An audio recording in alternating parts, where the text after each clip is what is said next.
Hey guys, what's up? This is Brandon Lewis from Brandon's World here, live on July 3rd, 2019. And oh boy, guys, do we have a lot to cover today. Now, I was originally going to do this Monday, and then stuff just did not work out on Monday. Unfortunately, I was so tired, man. We stayed up till 3 o'clock in the morning tracking NBA free agency. Now, with that being said, a lot of stuff happened. I'm going to try to break it down. I'm not going to break down every single person, but I just want to talk about a few things, man. So, as you guys know, right? As you guys know, I didn't really watch the NBA this past season. I thought it was boring. Golden State at 5 All-Stars. They were going to win the championship. People gave me crap about Toronto because I disrespected the Raptors. Whatever. Golden State got hurt. Okay, but the fact of the matter is that sometimes I can be right and sometimes I've been wrong. And I always have loved NBA free agency. I think free agency, whether it's in the NBA or the NFL or the MLB, even, I think free agency is fascinating. I think it's 3 days where you can follow Woj or Schefter on Twitter nonstop because moves just happen. But I've never seen a free agency like this one. I mean, you talk about the bombshell of Kyrie Irving and Kevin Durant going to Brooklyn. Now, I wasn't as surprised as a lot of people. I always thought Kyrie Irving was going to Brooklyn. I did originally think Kevin Durant was going to stay in Golden State. I said that's what I would do. I would rehab. I'd sign a 2-1 there. I'd rehab the first year. I'd play there the next year, make sure I'm healthy, and then leave. But obviously, as we know, the Nets team doctor is the one that did Kevin Durant's Achilles. He has good connections, and Durant and Golden State just didn't seem to mix. So Brooklyn is now the apex of the NBA, one of the apexes in the Eastern Conference. And I'm very happy that they both didn't decide the Knicks. The Knicks look like garbage. The Knicks are trash. They will always be trash. I've never been this believer in how great Madison Square Garden is. Madison Square Garden to me is absolutely nothing. Okay? The Knicks have been trash for years. It's just like the Staples Center, right? When the Lakers from 2013 to whenever, 2017, 2018, were trash, the Staples Center didn't mean anything. It's like any arena in the world. It's like the Bronx when the Yankees are terrible. The only stadium that really means something to me is Bolton baseball. Wrigley Field because of the poison ivy and everything there, and Fenway Park because of the way it's built, the Green Monster. Football, you don't really have different stadiums, seating design maybe a little bit differently. Basketball arenas are mostly the same. I'm sorry. Oracle Arena is basically the same as you. Difference is it's nicer because it's been renovated. But besides that, the nostalgia is not there. Madison Square Garden doesn't mean a damn thing. Staples Center don't mean a damn thing. The Q don't mean a damn thing. Barclays Center don't mean a damn thing. If there's not a good team there, and the Knicks are just going to be trash forever. I don't get the fit with RJ Barrett, Julius Randle, Bobby Portis. I don't understand that fit. That's been the common theme for me throughout this free agency period so far. It doesn't seem like, talent over fit. The fit to me in some of these places don't work. Case in point, D'Angelo Russell and Golden State. I would trade D'Angelo Russell at the trade deadline if I was Golden State.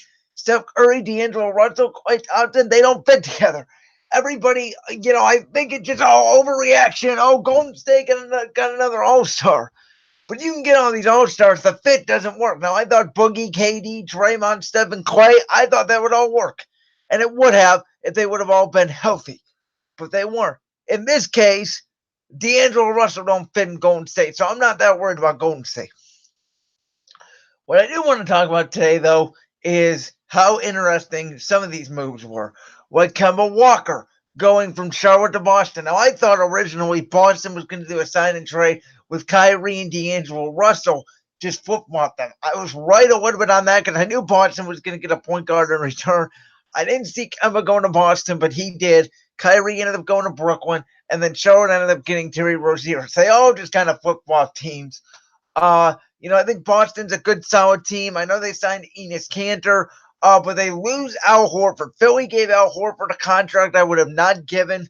And you guys know how much I love the Sixers last year. You know how much I love that big four: Ben Simmons, Joel Embiid, Jimmy Butler, and Tobias Harris.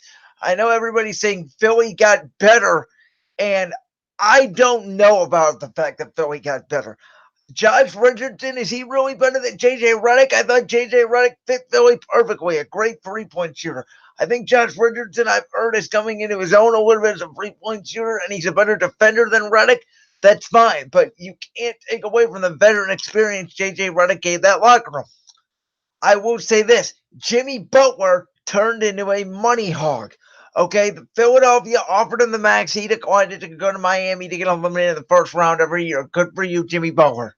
Like, whatever. I do think that Sixers team was very talented. And I don't know how the Al Horford, Joel Embiid fit is going to work in Philadelphia. I don't know. I think Horford can play the four. I think it'd be very fascinating. You have now two stretch fives, two stretch fives that can, spread the floor. I think Philly's going to have better floor spacing, especially with Ben Simmons. Let's hope he can have a jump shot. But Philly now has no bench. I saw they brought back James Ennis. But, at the end of the day, to me, the East is now wide open. I don't think Milwaukee's there yet. I know they brought back Chris Middleton on a contract that he did not deserve. I thought Tobias Harris played better last year than Chris Middleton, to be honest. They did lose Malcolm Brogdon to Indiana. I like what Indiana's doing, and I like what Utah's doing. Those are two teams that are like 4 or 5 seeds that, could be a hard out in the second round. So, I like those teams trying to improve. I think they're building it slowly. But as a guy who have done every rebuild in the NBA 2K, I like looking at the salary cap and seeing how these guys are going to work. And I just don't know about Philly. I think Philly's team was better last year than this year. Hopefully I'm wrong on Philadelphia, because I think that they would have won the chip last year if Joel Embiid wasn't sick and hurt.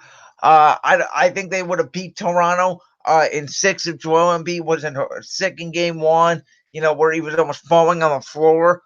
Um, that's just what I believe. I don't think Toronto keeps Kawhi Leonard, by the way, and I do think Kawhi Leonard is going to go to the Los Angeles Lakers. Now, look, I've been on the Clippers bandwagon since day 1 last year because I believe Kawhi didn't want to play with LeBron. That all changed when they got Anthony Davis. And the Lakers somehow go from an incompetent organization to potentially getting 3 out of the top 5 players in the NBA in a month. It's crazy. I know a lot of people are complaining they don't want to see Kawhi in Los Angeles, where I do. I really want to see Kawhi Leonard in Los Angeles in the purple and gold.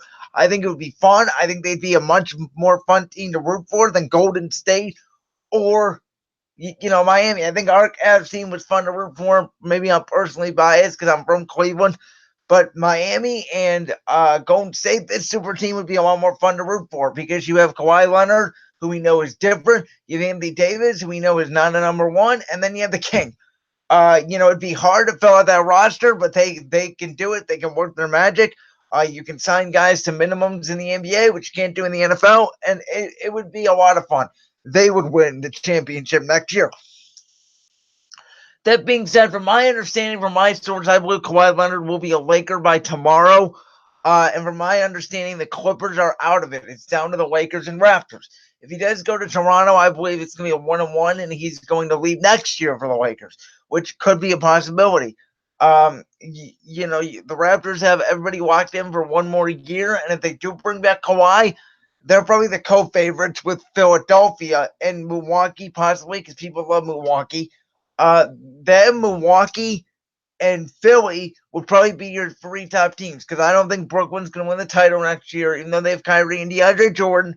They'll be a playoff team. They're better than Orlando, and actually Brooklyn made the playoffs next year, so they wouldn't knock somebody out.